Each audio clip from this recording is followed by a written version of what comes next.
মাত্ৰ 4 দিন। 4 দিনৰ পাছতে অম্বুবাচী মেলা। ৰাজ্যত এতিয়া অম্বুবাচী মেলাক লৈ জাৰি কৰা হৈছে বিশেষ SOP।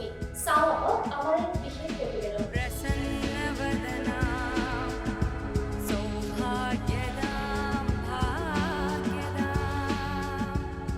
মাজত মাত্ৰ 4টা দিন।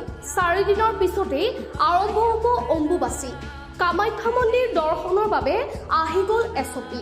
কামৰূপ মহানগৰ জিলা প্ৰশাসন আৰু কামাখ্যা দেৱালয় পৰিচালনা কমিটিৰ তৰফৰ পৰা এই নিৰ্দেশনা জাৰি কৰা হৈছে। VIP বা বিশেষ দৰ্শনৰ বাবে জিলা প্ৰশাসনৰ পৰা আগতীয়াকৈ কৰিব লাগিব আবেদন। সাধাৰণ দৰ্শনাৰ্থীৰ বাবে গ্ৰহণ অনলাইন টিকেট বুকিং ব্যৱস্থা। VIPয়ে হঠাৎ ল'ব নোৱাৰে সকলো সুবিধা। দেৱালয়ৰ চৌহদত প্লাষ্টিকৰ ব্যৱহাৰ নিষিদ্ধ। নিৰ্দিষ্ট স্থানতহে ৰাখিব পাৰিব জোতা চেণ্ডেল। দৰ্শনাৰ্থীৰ বাহনৰ বাবে থাকিব নিৰ্দিষ্ট পাৰ্কিং ব্যৱস্থা। অম্বুবাচীৰ সময়ছোৱাৰ বাবে জিলা প্ৰশাসনে জাৰি কৰিছে এই কঠোৰ নিয়ম নীতিসমূহ।